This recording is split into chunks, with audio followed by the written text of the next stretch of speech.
it doesn't distract anyone. But yo, you guys watched did anyone get a chance to actually play MK1? And if Yeah, so, did anyone? what did you guys think of it? Did I don't anyone have a PS5. Those alpha keys went out to so few people. Right. But yeah, I mean, that said, yeah, I watched some gameplay. I think the diehard MK people were like, "Oh, it's good." Like, I like the combo system a little bit more than 11. I think everyone was just a little, or not everyone, but I think Max and a lot of the other players just weren't really too happy with some of the walk speed, the dash weren't speed, feeling a it. couple of other things like that. Just I think the movement of the characters, they wanted a little bit more fluid. They wanted a little bit more quick. And I think that's the one thing everyone complained about. But other than that, I mean, everyone was pretty happy with kind of the updated combo system.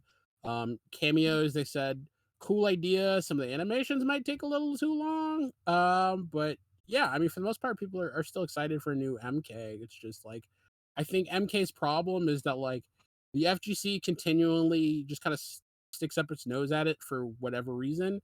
Yeah. I think they need to nail it if they really want to ensure the long-term success of MK, because, you know, while it might be the most successful game among casuals, if your pro scene hates it every time, it doesn't really have long-term viability, because they're the ones who stay around and play the game after the casuals have played story mode and quit. You know what I mean? So, yeah, I mean, they're the ones driving your sales, you know, a year or a month later, or, you know, down the line. So yeah, I mean, you absolutely also need to make your pro players happy, and I don't know what they need to do that, but I mean, start taking a look at the complaints, and hopefully that will help resolve it. But yeah, it's a bummer because, again, I think I like that they keep trying with MK. I just want them to find a way to find that happy medium where both the pros and the casuals are happy with it. I actually think it looks fun, and I also, just really quick, I stopped playing the actual footage because I just realized if I put this on YouTube, it'll get age restricted. So, Yep, immediately. Yep. So, we might want to hold off on that. But yeah, the game actually looks, now that I'm actually looking at it, to me, it looks fun. I think it looks like a lot of fun. Looks like a good time to me, but I mean, I can also see how, you know, maybe other MK people would think it looks chunky, but I mean, I don't know. I feel like maybe, you know, how long has it been since MK11 dropped? When did it drop? Like 2 years? 2 years probably. It's coming up in maybe 3. Is it longer than that? Longer than that. Like 2016, 2017? No. I think MK1 probably dropped in like 2019. I said 2020, early 2020. Yeah. Okay, so it's only been 3 years. I mean, right? No, that was Aftermath. Oh no, 2019. Yep, 2019. Okay, so it's been a good amount of time since the last Mortal Kombat. So I mean, I feel like I hope they, you know, had really put a lot of time and thought and effort into this, and it honestly looks good to me. I mean, I'm sure it feels a little chunky, but also I feel like that's just NRS. You know, that's what NRS games do. They feel chunks, yeah, you know? Yeah, those are NRS games, aren't they? we always see it, we always feel it. Yeah. Have you ever seen that one tweet where it's just like me in Mortal Kombat and it's just a bunch of like jump cuts of him doing moves, and it looks like the most computery stuff in the world? Like he's like spinning around, it's like brah, brah, brah, brah. Like that's how, yeah, MK animations definitely have always looked a little like jank, and it's like, oh, okay, yeah, I'm playing a computer game, I get it, I don't know. But yeah, I mean, I don't know. I think we have so many different eras of MK fans that, like, I think there's a lot of noise versus signal about what players want. You know, I remember in mid MK, everyone was bitching about how vortexy and bullshit 10 was. But then 11 turned out. And then 11 turned out, and everyone's like, "Well, actually, I kind of missed the crazy vortex." And I'm like, "What? What? But you just now that I'm stuck on this side and they're stuck on this side the whole fight, I'd rather be, you know, brawling." Yeah, it's like, oh god, it's like, yeah, seriously, being a NRS dev must be like having a nightmare. Like, just, it must be a nightmare, because literally, like you do the thing they say they want, and then it's like, I don't want it anymore, and it's like, but we gave you character presets that you could play in tournament that were, you could make your own custom characters, and it's like, well, you know what, that actually wasn't that cool. And it's like, do you know how much time we spent on dev balancing just random character sets that were slots, and it's like, yeah, but actually, no, So I want the old thing. I think the problem is that I think the problem really is that there's too many different voices that you get with MK. And since it's the highest selling fighting game of all time, it's Mortal Kombat, highest selling franchise. It may not be like the most passionate like fan base, like fighting game fan base, but you know, because of that, you get casual opinions, you get like, you know, mid-level opinions, high-level opinions, and it all kind of just, you know, it clashes, and I think it's hard to figure out who you're listening to when you're playing a game. Yes.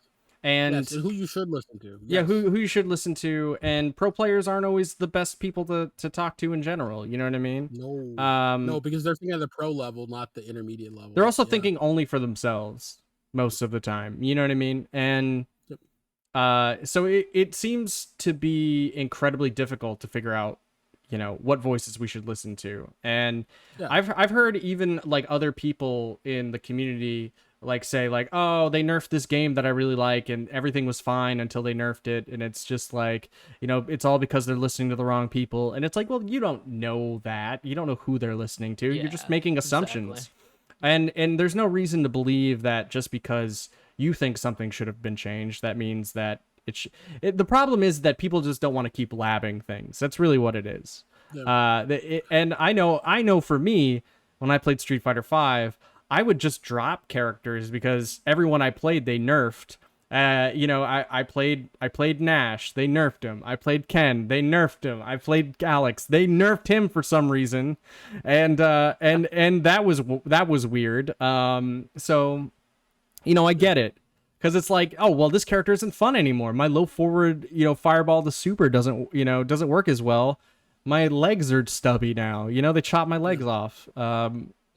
You know, legs absolutely chopped off. Every single character I played, they like nerfed their low forward medium kick, and it drove me nuts. But yeah, MK is a problem, because again, there are just so many cooks in the kitchen of telling MK what MK should be, and it's like, I don't know. I think we're at the point where NRS needs to just, I'm not gonna say stop listening to fans, but like take a pause and try to figure out consistency and, like, you know, find the signal through the noise.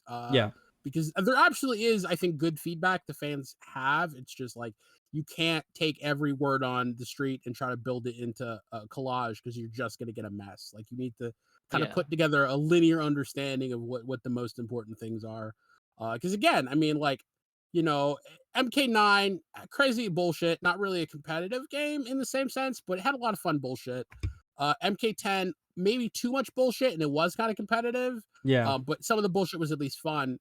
MK11, they kind of changed it up. They're like, okay, well, everyone complains MK10 doesn't have neutral, so we'll make a game that's focused around neutral. And everyone's like, well, this game is too stale now. There's not enough bullshit. And it's like, what? So I hope and I pray one day that they find that happy medium, because I think there is a perfect MK game out there. It's just going to take a while to build. Which is one of the reasons why I'm so impressed with SF6, honestly, is because they literally looked back at the history of every single game they've made, and they tried to pull in elements in from every single game they've made to make the most cohesive game. And it absolutely worked out to a very cool system. Is that system perfect? Who's to say? But it's absolutely a cohesive and interesting system that takes, I think, a lot of the best things about every game they've made in the past. Including SF5. So I'm hoping MK can do the same one day. Is MK1 going to be it? Who's to say? I think, you know, the pendulum has swung backward, and, you know, because the pendulum, it's a nostalgia pendulum, and everyone's now nostalgic for, you know, just random neutral breaking bullshit of MK9 and MK10. And they didn't realize why those things weren't perfect. But I think there is a happy medium somewhere. I just hope they find it. And they start finding it in the DLC and the updates to MK1. Yeah, for sure. I mean, I don't know, man. I definitely think that MK1, and I was just thinking this. It's weird how like press and like public opinion affects the way people perceive games. Like, I'm looking at this game and I'm like, this looks fine. I don't know why people are bitching. Like, and I think the answer is that the public perception of NRS games and what, maybe Maximilian would say, or, your favorite pro player says about the game, maybe will turn you off from it. Yeah. And it's crazy how much like persuasion people can have. I agree. Influence, like influencers. I honestly I think in the absence of actually playing or seeing games, or even movies for that matter for themselves, people are way too quick to just jump on opinion bandwagons of things they think they agree with without actually ever seeing them.